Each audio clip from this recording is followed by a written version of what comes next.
അപ്പം നിങ്ങളിപ്പോൾ ഈ ഹാരി പോട്ടറിൻ്റെ സീരീസ് എല്ലാം വായിച്ചു കഴിഞ്ഞിട്ട് ബോറടിച്ചിരിക്കുകയാണെങ്കിൽ ഈ സീരീസ് മസ്റ്റായിട്ട് ചെക്കൗട്ട് ചെയ്യേണ്ടതാണ്. Hello friends, welcome back to my channel റയാനിസം 2.0. അപ്പോൾ ഇന്ന് ഞാൻ വന്നിരിക്കുന്നത് എൻ്റെ ചാനലിലെ സെക്കൻഡ് ബുക്ക് റിവ്യൂ ആയിട്ടാണ്. ഇന്ന് ഞാൻ നിങ്ങളെ പരിചയപ്പെടുത്താൻ പോകുന്ന ഒരു ഫാൻറ്റസി ബുക്കാണ്. അതിൻ്റെ പേരാണ് A darker shade of magic. Harry Potter കഴിഞ്ഞിട്ട് എൻ്റെ ഫേവറേറ്റ് ഫാൻറ്റസി ബുക്കാണിത്. ഈ ബുക്കാണെങ്കിൽ ഷെയ്ഡ്സ് ഓഫ് മാജിക് എന്ന് പറഞ്ഞൊരു ട്രിലജിയുടെ ഫസ്റ്റ് വോളിയമാണ്. ഈ ബുക്കിൻ്റെ കോൺസെപ്റ്റ് എന്താണെന്ന് വെച്ചാൽ ഈ ബുക്കിനകത്തെ യൂണിവേഴ്സിൽ 4 ലണ്ടൻസ് ഉണ്ട്. അതാണ് red London, white London, grey London, black London. ഈ ഗ്രേ ലണ്ടൻ ആണെങ്കിൽ സാധാ ലണ്ടനാണ്. അവിടെ ആണെങ്കിൽ റൂൾ ചെയ്യുന്നത് ജോർജ് ദ 3rd ആണ്. പിന്നെ ആണെങ്കിൽ വരുന്നത് റെഡ് ലണ്ടൻ ആണ്. അതാണ് ഏറ്റവും പീസ്ഫുൾ ആയിട്ടുള്ള ഒരു ലണ്ടൻ.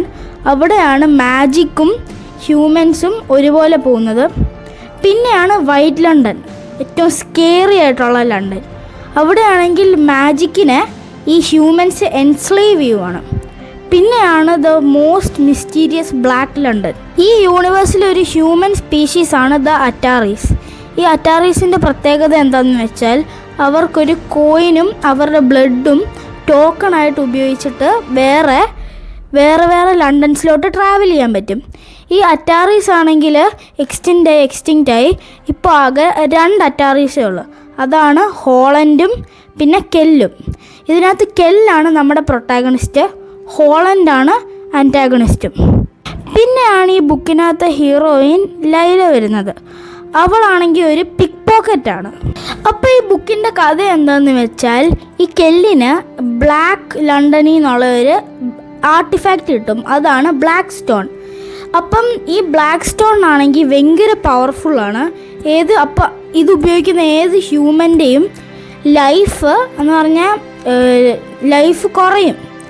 ഇതിൻ്റെ പവർ എന്താണെന്ന് വെച്ചാൽ ഇതിന് എന്ത് വേണമെങ്കിലും ക്രിയേറ്റ് ചെയ്യാൻ പറ്റും, ഇല്ലെങ്കിൽ നമ്മുടെ സോള് മാനിപ്പുലേറ്റ് ചെയ്യാൻ പറ്റും, എന്ന് വെച്ചാൽ റിവൈവ് ചെയ്യാൻ പറ്റും, കൺട്രോൾ ചെയ്യാൻ പറ്റും.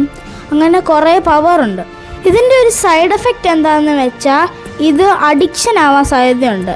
എന്ന് വെച്ചാൽ ഈ സ്റ്റോണ് ഈ യൂസറിനെ ഇങ്ങനെ വിളിച്ചുകൊണ്ടിരിക്കും, എന്നെ ഉപയോഗിക്കുമെന്ന് പറഞ്ഞ് വിളിച്ചുകൊണ്ടിരിക്കും.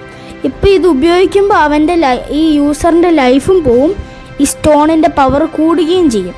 അപ്പം ഞാൻ പറഞ്ഞില്ലേ ഈ വൈറ്റ് ലണ്ടൻ മാജിക്കിനെ എൻസ്ലേവ് ചെയ്യുമെന്ന്.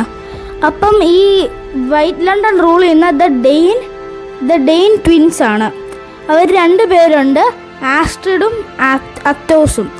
ഈ 2 പേരും ഈ ഹോളൻഡിൻ്റെ അടുത്ത് പറയും ആ ബ്ലാക്ക് സ്റ്റോൺ വേണമെന്ന് പറഞ്ഞൊരു മിഷനോട്ട് പറഞ്ഞു വിടും.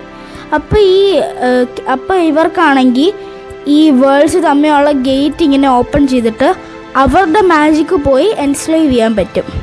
പക്ഷേ ഈ ഹോളൻഡ് ആണെങ്കിൽ ഇത് തപ്പിക്കൊണ്ടിരിക്കുമ്പോൾ ഇവന് മനസ്സിലായി കെല്ലിൻ്റെ കയ്യിലാണ് ഈ സ്റ്റോൺ ഇരിക്കുന്നത്.